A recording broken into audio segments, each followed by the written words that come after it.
E aí, pessoal? Bem, estou na sala da minha casa e nós vamos falar hoje sobre desafios da escrituração contábil em um ambiente instável de mudanças de leis e normas.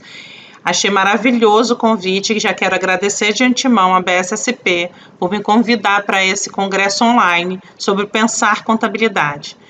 Eu sou contadora, meu nome é Renata Santana Santos e nós vamos falar nos próximos minutos sobre esse tema maravilhoso aí que é a contabilidade, mesmo nesse momento tão triste que estamos vivendo. Da minha palestra vai ser Desafios da Escrituração Contábil em um ambiente instável de mudanças de leis e normas. Bem, já falei que meu nome é Renata, eu sou contadora, sou professora, sócia da Ensicom e atuo na área contábil e tributária há mais de 17 anos. Vou mostrar para vocês um pouco o meu currículo bem resumido. Os principais pontos são: eu me formei pela UFES, que é a Universidade Federal do Espírito Santo, em 2003. Depois, em 2008, fiz um MBA em Gestão de Empresas na Unesc. Fui professora da Unesc nos cursos de graduação de Contabilidade e Administração durante quase 5 anos. Em 2009, em paralelo a tudo isso, eu fundei a minha empresa, que é a Ensicom Consultoria, Auditoria, Contabilidade e Treinamentos, e atuo nela até hoje, espero que para sempre.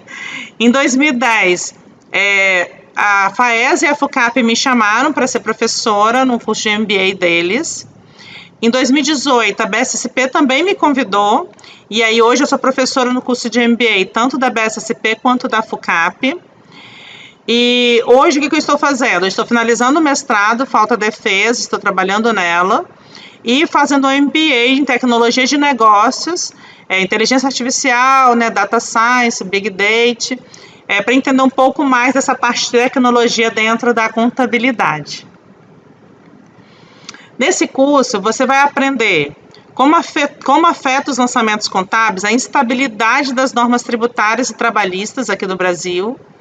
Vai entender as regras da escrituração contábil que sofreram impacto com essas mudanças, principalmente as últimas mudanças que são as realizadas na legislação por conta da pandemia do coronavírus.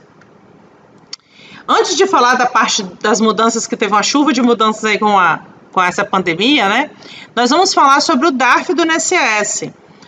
Vocês devem se lembrar que antes do E-Social, a empresa pagava o INSS através de uma guia que se chamava GPS. Para algumas empresas ainda ela existe, E a partir do momento que a empresa implanta o E-Social, e o DCTF Web, ela passa a pagar através de DARF.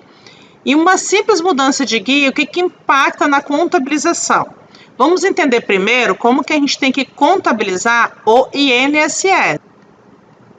O artigo 32A da Lei 8.212 de 91 informa que ela tem uma multa caso a empresa não contabilize o INSS dentro das regras do regulamento previdenciário. E qual é a regra? Lançar mensalmente, em títulos próprios de sua contabilidade, de forma discriminada, gravem bem essa palavra, os fatos geradores de todas as contribuições, o montante das quantias descontadas, as contribuições da empresa e os totais recolhidos. Isso significa que a empresa precisa e deve lançar na contabilidade, título a título, dos fatos geradores do INSS, de forma discriminada. E qual é a diferença? Quando a gente tinha GPS, a gente não tinha todas as contribuições lançadas numa única guia. A gente tinha guia para retenção, guia para pagar INSS, tinham várias guias. Uma outra mudança, além de ter várias, cada estabelecimento pagava a sua guia de INSS. Então, se a empresa tivesse 30 filiais, cada filial com funcionário, sócio ou com fato gerador do INSS tinha a sua guia de GPS. O que mudou com o DARF? Isso, todos os fatos geradores e todas essas guias, elas passaram a ser centralizadas na matriz. Isso muda toda a forma de controlar na contabilidade, porque o regulamento do INSS, ele não mudou. O fato gerador do INSS continua sendo por estabelecimento e a gente tem que contabilizar de acordo com o regulamento previdenciário. Então, como é que a gente tem que contabilizar hoje? A gente tem que pegar o DARF discriminar, ou seja, tem um lançamento para cada fato gerador. Já pegaram o DARF, já viram a quantidade de linhas de fatos geradores que tem ele? Então, por exemplo, a GPS tinha só terceiros, o DARF tem SEC, SENAT, toda a composição de terceiros. Então, aumentou o número de lançamentos contábeis de discriminação. Outra coisa, não era na mesma guia previdenciária que pagava o INSS dos funcionários, dos sócios, dos autônomos, que se recolhia as retenções, por exemplo, CPRB. Então agora está tudo na mesma guia. E aí vocês vão ter que lançar o que tem lançamento centralizado na matriz, direto na matriz, o que é das filiais em cada filial, e depois usar o seu software para centralizar o pagamento na matriz, que é o DARF. Tá? Então, vai dar bastante trabalho traçar essa regra contábil aí do INSS, e aí ter muita atenção, porque senão se deixa de cumprir o regulamento do INSS. Uma outra mudança que a gente teve, que também é da área trabalhista, mas agora é por conta do coronavírus, que é o INSS, a parte patronal, SAT, CPRB, que é o INSS sobre faturamento, e o Fundo Rural. O que aconteceu com esses fatos geradores dessas contribuições nesse período de pandemia? Bem, saiu a portaria MP 139 de 3 de abril de 2020 e nela foi prorrogado o INSS CPP, que é a parte patronal, contribuição previdenciária patronal, que são os 20%. Foi prorrogado o seguro acidente de trabalho. E aí depois, em 7 de abril, saiu a MP 150, que prorrogou o CPRB, que é o INSS sobre faturamento, e prorrogou o Fundo Rural. Então, nós temos a prorrogação de 4 contribuições da guia do INSS, sendo que os outros fatos geradores não estão prorrogados. Então, vamos lá. Esses 4 fatos geradores aí, nessas 4 contribuições, eles, de março, que venceria em 20/4, passou a vencer em 20/8. De abril, que venceria dia 20/5, passou a vencer em 20/10. O que muda para a contabilidade? Nada.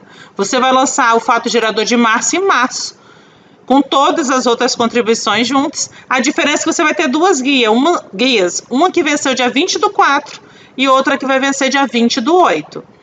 Abril também vai lançar pela competência na contabilidade, o passivo vai ficar em aberto, uma parte teve pagamento 20/5 e outra vai ter o pagamento 20/10. Essa que é a diferença. Então, na prorrogação, a contabilização não muda nada, a não ser a contabilização do passivo, que é o pagamento.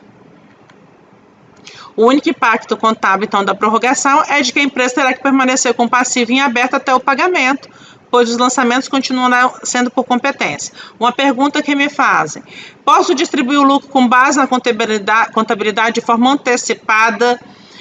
Se acontecer isso, deixar em aberto? Vamos lá. Tecnicamente não existe antecipação, a gente tem que fazer um encerramento. Então vamos supor que você encerrou lá abril, você vai tirar o balanço, né, a demonstração de resultado e a DMPL de janeiro a abril e deu lucro. E a empresa tem no contrato social a previsão de poder antecipar o lucro durante o próprio exercício.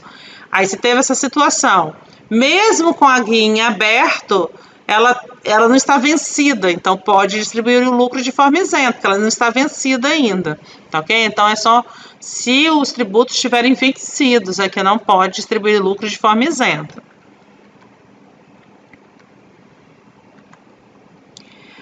Qual o impacto ao lançamento contábil? Quase nenhum, né? Continua sendo lançada por competência. Vou dar um exemplo. Na folha de pagamento de março de 2020, vamos supor que a gente tem um funcionário que o INSS foi de R$2.000, um único funcionário na empresa, e que a data de admissão é 2 de janeiro de 2020, que essa empresa é lucro real.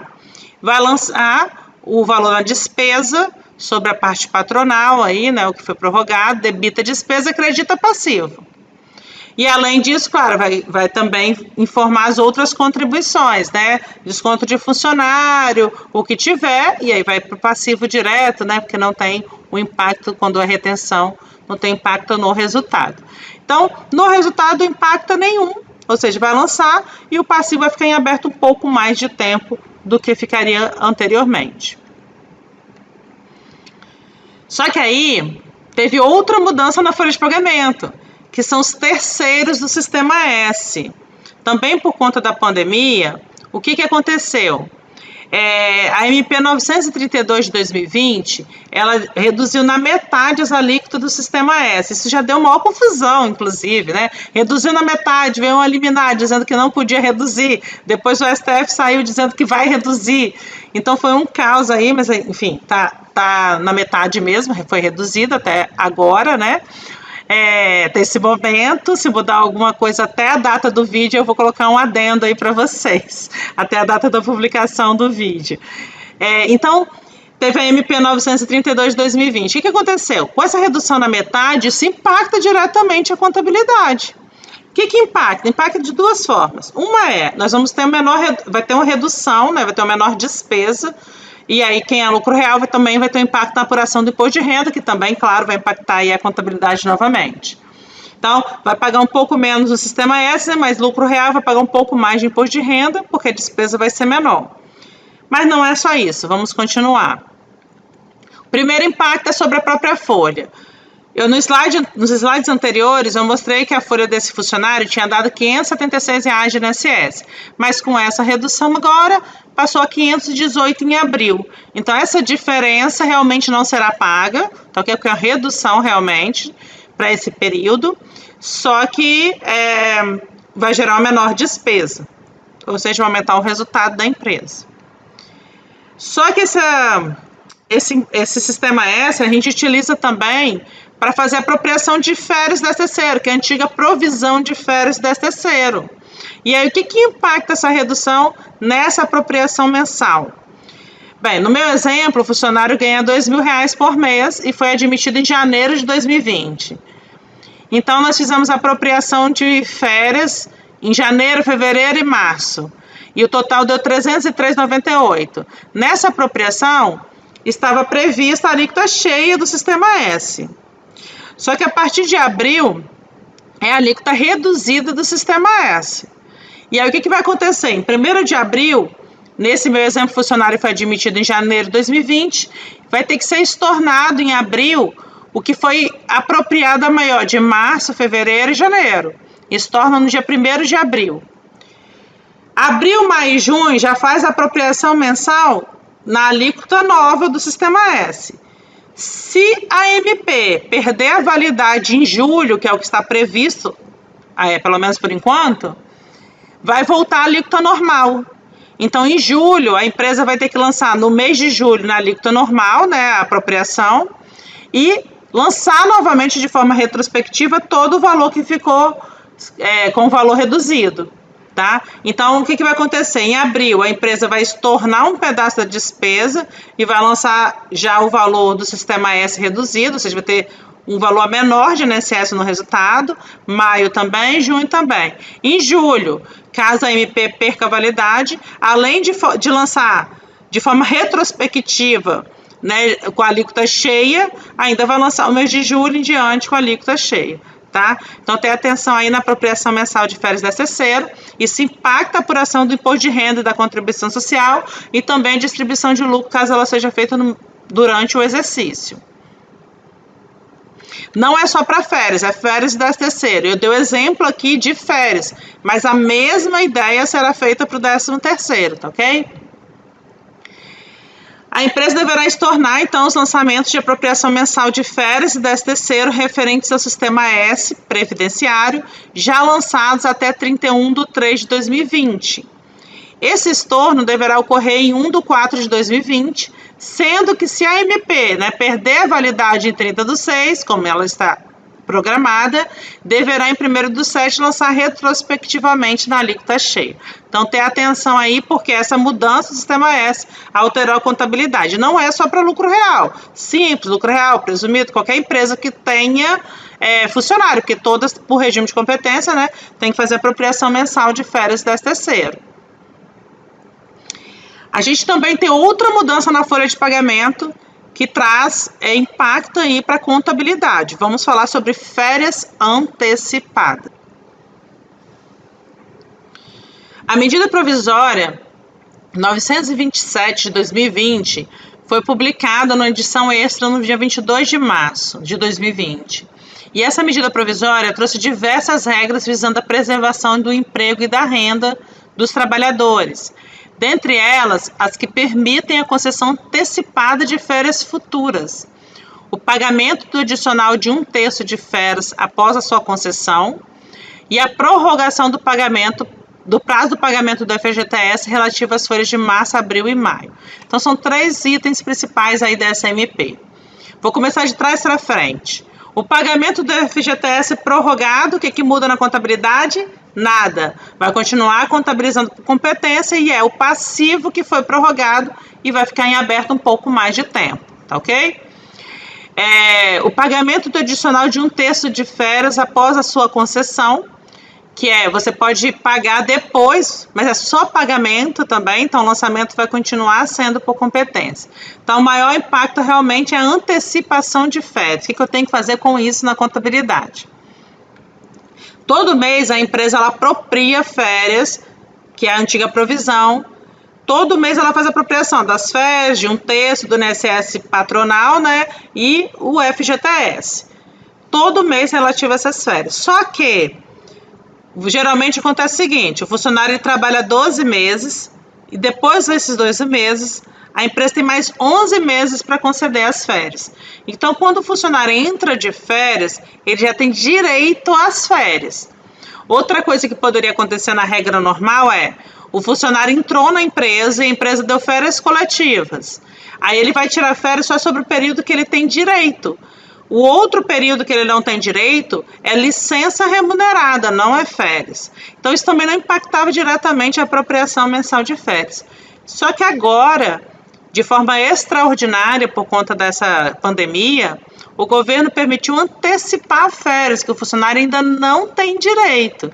Então, significa que essas férias não estão lançadas ainda na contabilidade. Então, vamos supor, no mesmo exemplo, que agora em abril, esse funcionário que foi admitido em janeiro, nós vamos conceder férias de 30 dias para ele. Mas ele só tem 3 dozeavos. Como é que nós vamos tratar essas férias na contabilidade? Nós vamos debitar despesas antecipadas, lançando o valor de férias mais 1/3, a parte patronal que a empresa paga de INSS, FGTS. Todo o valor lançar em despesa antecipada, uma conta do ativo que você vai criar, chamada férias antecipadas, e esse é o plano referencial dessa conta do ativo, plano da Receita Federal. E a contrapartida vai ser férias antecipadas no passivo, INSS a recolher, FGTS a recolher, ok? Só que uma parte dessas dessas despesas antecipadas já está no resultado, referente a janeiro, fevereiro e março, que o funcionário já está desde janeiro na empresa, então já apropriou no resultado. Então, você tem lá no passivo a antiga provisão de férias, que hoje se chama férias a pagar, no valor de 3 meses, que aí no meu exemplo está dando R$ 911,94. Como isso já está no resultado, você já abate das despesas antecipadas. E como que você vai controlar isso mensalmente? Você vai lançar da forma que o regulamento prevê. Você vai debitar a despesa, né, o custo com as férias, todo mês, e vai creditar as férias a pagar lá no passivo. E depois vai debitar férias a pagar e creditar despesas antecipadas. Então, o lançamento da apropriação mensal de férias, ela não muda a sistemática, tá? Ela continua sendo débito de resultado, crédito de passivo. E é o passivo que amortiza a despesa antecipada que você teve aí. Não pode lançar esses valores direto no resultado, porque eles têm que ser apropriados pelo regime de competência, tanto para fins contábeis, quanto pelo regulamento do imposto de renda, aí no caso do lucro real, que abate isso como dedutivo do imposto de renda. Então, não posso lançar as despesas de uma única vez. Ter atenção aí para fazer o lançamento da forma correta, para que no regime de competência fique adequado e para que não tenha penalidades também tributárias aí no outro tributo, que é o imposto de renda e a contribuição social. Nós temos outro assunto, que é a prorrogação do PIS e da COFINS. Aí já não é folha de pagamento, né? Só para pensar um pouquinho do assunto, porque realmente a maior parte das mudanças últimas aí foi sobre folha de pagamento, e eu quis pegar as últimas mudanças. A prorrogação do PIS e COFINS foi a portaria 139 de 3 de abril de 2020, e ela traz a prorrogação apenas para o pagamento, ou seja, o PIS e COFINS vai continuar sendo lançado por competência normalmente, e vai ficar o passivo em aberto por mais tempo do que o anterior, porque foi prorrogado o pagamento. Voltando para a folha de pagamento, nós temos a suspensão do contrato de trabalho também como uma forma de tratar aí a questão trabalhista nesse momento de crise aí da pandemia. E ela também traz mudanças na forma de contabilização e cuidados, às vezes não é mudança, mas são cuidados. Primeira regra é que essa MP 936, ela permite a redução ou a suspensão do contrato de trabalho. E aí quem atua com contabilidade, eu recomendo que leia essa medida provisória, porque ela traz vários itens ligados à contabilização, tá? Eu vou fazer um resumo dela aqui para ficar mais dinâmico, porque é uma palestra. Poderá ser redução de 25%, 50% ou 70%. Nesse caso, se for redução, na contabilidade impacta que a despesa será menor. Então, se a empresa reduzir o salário em 25%, a empresa vai pagar 75% e o governo 25% do salário do funcionário. E assim sucessivamente. Então, a despesa com a remuneração ficará menor. Só que a redução não impacta a apropriação mensal de férias e 13º, porque elas continuam sendo contabilizadas pelo salário cheio, porque ao conceder férias e pagar o 13º não é com o salário reduzido, será com o salário cheio. Então, tenha atenção aí, porque reduz na folha de pagamento, mas não reduz para a apropriação mensal.